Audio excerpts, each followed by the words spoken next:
Hello friends, আমি সঙ্গীতা। আমার নতুন ব্লগে তোমাদের স্বাগত জানাই। গুড আফটারনুন বন্ধুরা, তোমরা সবাই কেমন আছো? আশা করছি তোমরা সবাই খুব ভালো আছো, আর আমিও খুব ভালো আছি। আজকে আমরা বিকেল বিকেল বেরিয়ে পড়েছি। তো কোথায় যাচ্ছি বলো তো বন্ধুরা? এখন আমরা যাচ্ছি বাবার বাড়ি। এই তো সেদিন ঘুরে এলাম, তো হঠাৎ আবার কেন যেতে হচ্ছে? আমার পুরো ব্লগটা না দেখলে তোমরা বুঝতে পারবে না যে হঠাৎ আমরা আবার কেন যাচ্ছি। তো পুরো ব্লগটা দেখতে থাকো, কেউ কিন্তু মিস করবে না। এটা হচ্ছে পরের দিনের ভিডিও। কালকে বাড়ি আসতে আসতে সন্ধ্যা হয়ে গেছিল, আর এসে দেখি বাড়িতে কারেন্ট নেই, তাই আর ভিডিও করা হয়নি। এখন বাজছে সকাল 11টা। আবারও রেডি হয়ে আমরা বেরিয়ে পড়েছি। এখন যাচ্ছি মামুদপুর, আমার পিসিমণির বাড়ি। এই কিছুদিন আগে হলো আমার পিসিমশাই মারা গেছে, তো দাদা নেমন্তন্ন করেছিল, তো সেই নেমন্তন্ন রক্ষা করতে আমরা এখন যাচ্ছি পিসিমণির বাড়ি। আর ওই দেখো নদীতে কত জল বেড়েছে। তোমাদের সাথে গল্প করতে করতে দেখো চলে এসেছি পিসিমণির বাড়ি। এখানে আমরা সবাই বসে বসে গল্প করছিলাম। কাকিমারা আমাদের আধ ঘন্টা মতো আগেই এসেছে। যখন আমরা সবাই একসঙ্গে থাকি তখন আমাদের এইভাবেই হাসাহাসি হয়, কিন্তু আমরা যে ছাদ্য বাড়ি এসেছিলাম সেটা আমাদের আর খেয়াল ছিল না, কিন্তু কি একটা কথা নিয়ে আমরা খুব হাসাহাসি করছিলাম। আর তারপর এদের দুজনকে দেখো, এদের দুজনকে দেখেও আমরা একটু হাসাহাসি করছিলাম যে দু ভাই বোনে কী করছে দেখো। আমি আর কাকিমা যখন হাসাহাসি করি খুব জোরেই হাসাহাসি করা হয়ে যায়। আর এই হাসির শব্দ পেয়ে দেখো একটা দিদা বাইরে বেরিয়ে দেখতে এসেছিলো, তখনই আমরা দুজনে চুপ করে গেছিলাম।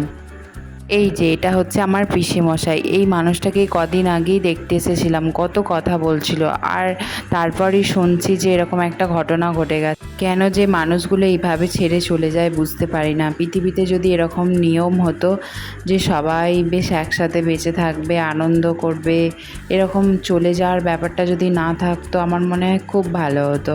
সবাই মিলে খাওয়া দাওয়া করে নিয়ে ভাই বোনেদের সাথে আড্ডা মারছিলাম। এখানে মায়েরা গল্প করছে, ওখানে দিদিও ছিল, এই মাত্র চলে গেল ফোন এসেছে বলে। এখন আমরা বাড়ি যাব বলে বেরিয়ে পড়েছি, বোন আমাদের সাথে যাবে। আর এই দেখো বোন আইসক্রিম খাচ্ছিল, আর বাবান তো আইসক্রিম দেখে খাবে বলে কি করছে দেখো। তো আইসক্রিম খেতে খুব ভালোবাসে, তোমরা এর আগেও দেখেছো। দু বোনে আইসক্রিম খেতে খেতে একটু ভিডিও করে নিলাম। বাইকে চাপার আগে মা পিসিমণির সাথেও ভিডিও করে নিলাম। মা পিসিমণি বাপির বাইকে যাবে আর আমরা যাব ওর বাইকে। সবাইকে তো সবসময় পাই না, এগুলোই আমার কাছে স্মৃতি হয়ে থাকবে।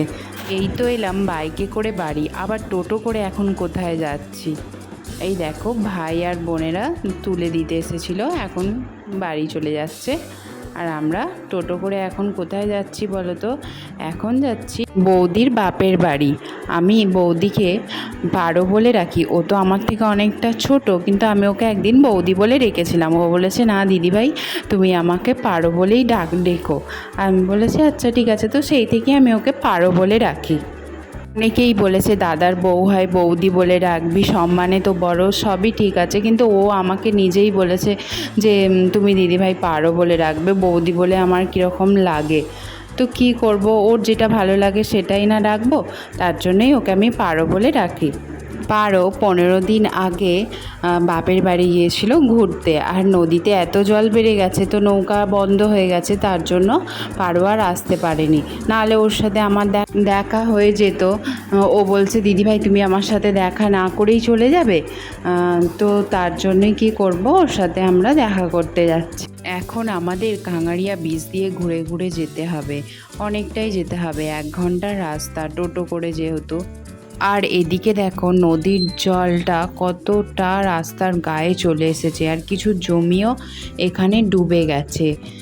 এবার আমরা উঠবো কাঙারিয়ার ব্রিজের ওপরে। এই ব্রিজের ধারে কত লোকজন এসেছে দেখো জল দেখতে। সত্যি এই বিকেলবেলা এই এরকম জল দেখতে খুব ভালো লাগে, আর আমাদেরও দেখা হয়ে গেল এইভাবে যেতে যেতে। আর এই দিকে দেখো অনেক জমি ছিল নদীর ধারে ধারে, সেসব জমিগুলো এখানে দেখছি ডুবে গেছে। হাওয়া খেতে খেতে বাবানও দেখছি ঘুমিয়ে পড়েছে। আর আজকে যা সুন্দর ওয়েদার, আমাদেরও ঘুম পেয়ে যাচ্ছিল সত্যি কথা। খুশিগঞ্জের কাছাকাছি চলেই এসেছি। খুশিগঞ্জের কাছে আমার সেজ পিসিমণির বাড়ি। তো পিসিমণি আমাদের সাথে আর যাবে না, ওখানেই নেমে পড়বে। এতদিন নৌকাঘাট বন্ধ ছিল বলে তাই পিসিমণি আসতে পারেনি। আমরা টোটো নিয়ে এদিক দিয়ে আসছি বলে পিসিমণি বলল তাহলে তোদের সাথেই চলে যাব। চলো এবার পাড়োর কাছে গিয়ে তোমাদের সাথে দেখা হচ্ছে। বলতে না বলতেই দেখো পাড়োর কাছে চলে এসেছি। আর পাড়ো আমাদেরকে টোটোতে আসতে দেখে রাস্তার ধারে আনতে চলে এসেছে।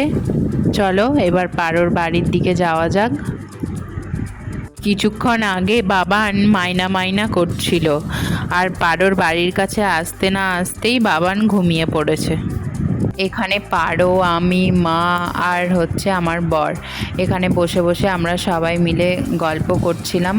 আর বাবানও দেখো উঠে পড়েছে। বাবানকে একটা জামা পরিয়ে এনেছিলাম, তো খুব ঘেমে গিয়েছিল, আবার অন্য জামা চেঞ্জ করাতে করাতে দেখছি উঠে পড়েছে। আর উঠে দেখো মাইনা মাইনা করছে, অনেক দিন পর মাইনাকে দেখে।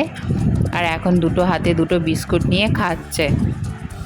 তো পারদের বাড়ির সামনে একটা পেয়ারা গাছ আছে, পারদ দাদা আমাদেরকে পেয়ারা পেড়ে দিচ্ছিল।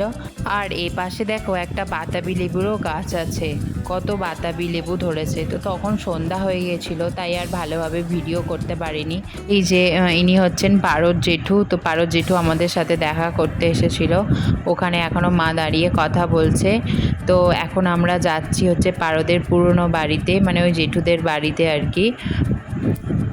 দেখো পারদের পুরনো বাড়ির কাছে চলে এসেছি। এখানে এসেও একটু ভিডিও করে নিলাম। বাবান মাইনার সাথে একটু বাইরেটায় ঘোরাঘুরি করছে। ওখানে কিছুক্ষণ থেকেই পারদের বাড়িতে চলে এসেছিলাম, কারণ আবার তো বাড়ি ফিরতে হবে। তো ওই জন্য আর বেশিক্ষণ বসে থাকলাম না, ওখান থেকে চলে এসেছিলাম তাড়াতাড়ি। মাইনা একটু চোখের আড়াল হয়ে গেছে, দেখো মাইনাকে কাপড় ধরে টেনে টেনে আনছে। তো বলছি ছেড়ে দাও, মাইনা আসতে পারছে না কাপড় ধরে টানছো বলে। ও সেই কিছুতেই শুনছে না, কাপড় ধরেছে যে আর ছাড়বে না। মাইনাকে কেন ধরে নিয়ে এলে জানো? মাইনার যত ছোটোবেলার খেলনা আছে ওখানে দেখতে পেয়েছে গাড়ি, ওগুলো মাইনাকে দিতে হবে, ও খেলবে। ও কিন্তু ঠিক লক্ষ্য করেছে ওখানে গাড়ি আছে। এখানে দেখো আমাদেরকে লুচি, আলু ভাজা, পটল ভাজা এই সব দিয়ে গেছে। ও সঙ্গে সঙ্গে বাবান একটা লুচি তুলে নিয়ে খেতে শুরু করে দিয়েছে। দেখো মাসিমণি আসতেই আমাদের জল, শরবত, চা করে দিয়েছিল। এখন আবার লুচি, পটল ভাজা, আলু ভাজা, মিষ্টি, আবার চিকেন কষা, কত কিছু করেছে দেখো। তো চলো তো খাওয়া দাওয়া করে নিয়ে তোমাদের সাথে দেখা হচ্ছে। আমাদের খাওয়া দাওয়া কমপ্লিট হয়ে গেছে, এবার আমরা বাড়ি বেরিয়ে পড়ব। তো মাসিমণি এতক্ষণ খাবার তৈরি করতে ব্যস্ত ছিল, তাই গল্প করতে সময় পায়নি। তো শেষে একটু গল্প করছিল আমাদের সাথে। তো চলো এবার বাড়ি বেরিয়ে পড়ি। দেখো এখন বাজছে 10টা, আমি বাড়ি চলে এসেছি, কারণ ওখানে 9টায় বেরিয়েছিলাম। আর আসতে তো 1 ঘন্টা লাগে, তোমাদের এর আগেই বললাম। রাস্তায় অন্ধকার ছিল তাই আর ভিডিও করা হয়নি, তাই বাড়ি এসেই ভিডিও করছি।